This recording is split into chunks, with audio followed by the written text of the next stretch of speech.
Let's have a look at question 6 of the Edexcel P2 November 2012 higher exam paper. So a water tank drips water. The scientists could use 4 quantities to describe the movement of the water drops. 3 are vectors, 1's a scalar. Acceleration, force, mass, and velocity. Complete the sentence by putting a cross in the box.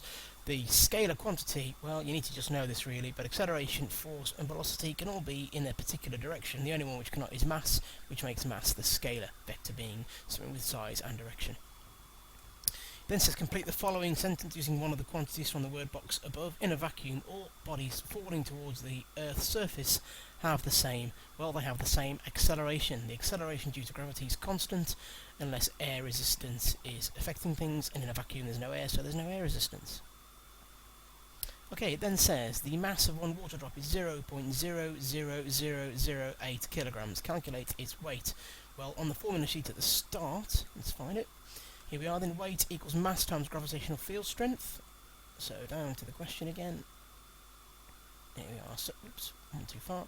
Here we are then, so weight equals mass times gravitational field strength, so it's 0.00008 times 10. Well, actually, you can do that on a calculator, but it's also a case of just moving the decimal place along one, getting rid of one of the zeros. So the correct answer is 0.0008 rather than 0.0008, if that makes sense.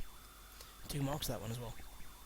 Okay, it then says the water drop falls to the ground 13 metres below in 1.7 seconds. Calculate the average speed of the drop while it's falling.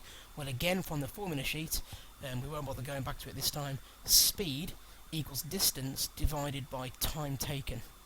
And so, we have a distance of 13 metres, a time taken of 1.7 seconds, and by putting those into the equation I'm going to get the first of the 2 marks. So 13 divided by 1.7 is going to give us our velocity, and we'll just use the mark scheme.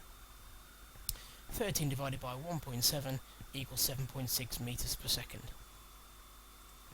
Okay, the last part of this exam paper then. The tank is a long way above the ground. It drips at a steady rate. The first drawing shows the water drops which have just left the tank. The second drawing shows the water drops which are nearer to the ground. Explain why the drops which are near the ground are an equal distance apart, but the drops which have just started to fall are not. Okay, well, this question is about terminal velocity.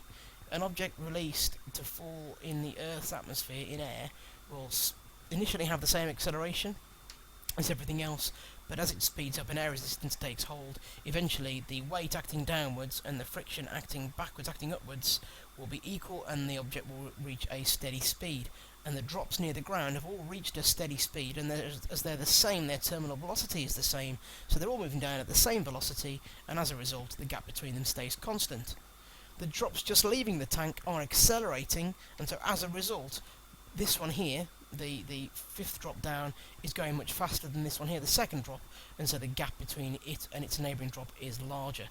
Let's see how the mark scheme presents the answer to this one then. Okay. So the points that they're looking for are drops near the top are accelerating due to the force of gravity, travel a greater distance in a given time. There is air resistance on the drops as they fall. This increases with velocity. Resultant force is downward. This reduces the resultant force. Eventually resultant force is 0, so the drops have reached their terminal velocity.